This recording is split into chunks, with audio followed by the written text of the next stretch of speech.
ప్రపంచం మొత్తం చూస్తుంది, మహామహులు ఎంతోమంది కాలం చేసి వెళ్ళిపోవడం చూస్తుంది.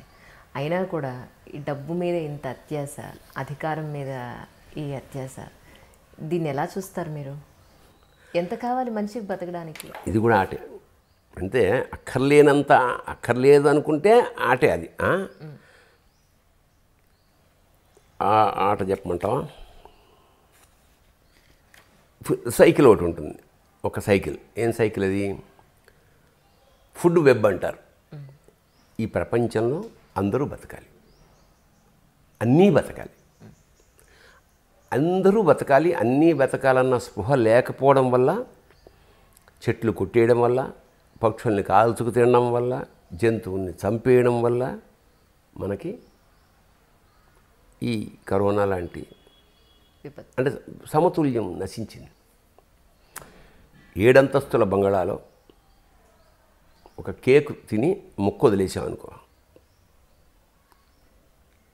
7 అంతస్తుల బంగళా, ఏసీ మొత్తం సరే, ఏమి క్లోజ్డ్ సర్క్యూట్ అయినా 4వ రోజు ఇప్పటికి ఉండదు, అక్కడ కేక్ ముక్క ఉండదు. ఎందుకు ఉండదు?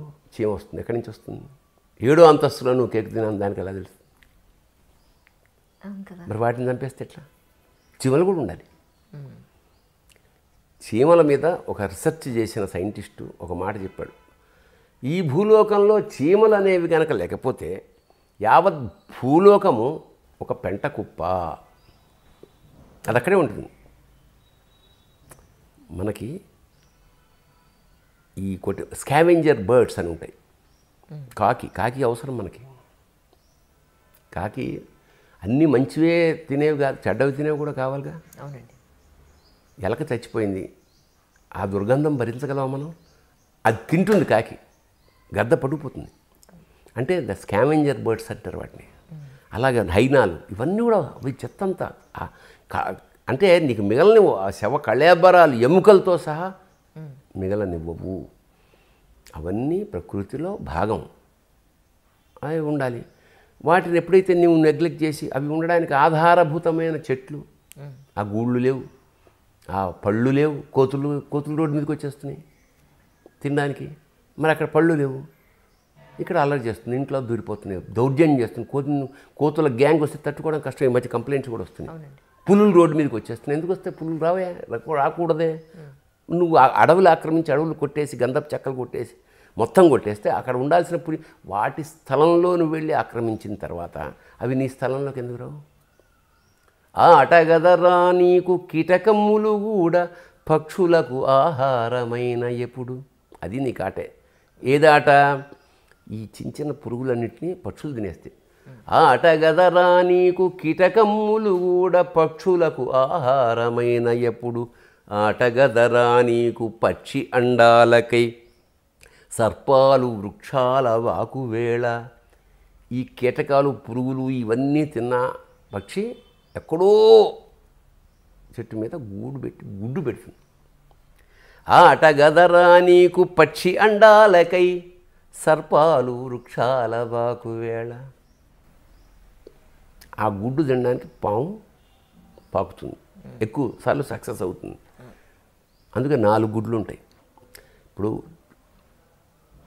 పంది, మేక ఇలాంటివి ఎక్కువ సంతానం పెడుతుంది. పెద్ద ఏనుగు ఒకటే, పులి మ్యాక్సిమం, సింహం 4, జింక ఏడాదికి ఓల్డన్ని. వీటి ఆహారం అవుతుంది. అంత ఆహారం కావాలి కాబట్టి బ్యాలెన్స్ చేసుకోవడానికి ఈ సంతానం ఎక్కువ, క్రూర జంతువులకి తక్కువ, ఇట్లా కొంత లెక్క ఉంది. ఆటగదరాని అప్పుడు ఆటగదర్రా నీకు పాము పడగలేవైన గురి చూసి విసిరేటి గద్దగోరు. మళ్ళీ పాముల్ని పక్షులు తినేస్తాయి. పాము పడగలపైన గురి చూసి విసిరేటి గద్దగోరు. ఆటగదరా నీకు ఆయువుడిగిన పక్షి చచ్చిపోతుంది, నేల రాలిపోతుంది. అప్పుడేమిటి? ఆటగదరా నీకు ఆయువుడిగిన పక్షి మేనిపై వేలాది కీటకాలు. ఇది వెబ్ సైజ్. అంచేత నువ్వు అన్నట్టు ఐశ్వర్యం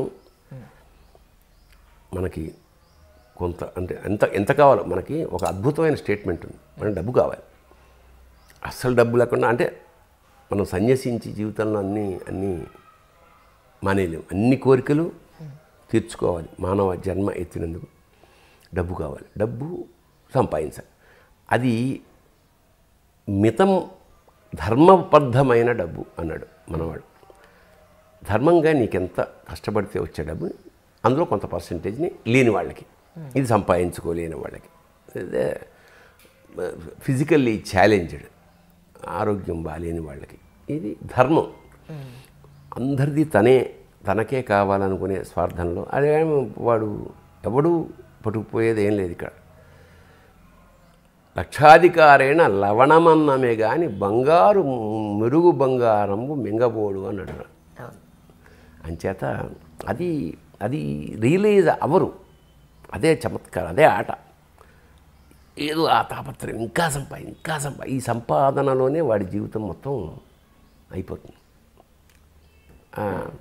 తర్వాత శూన్యమే మిగులుతుంది.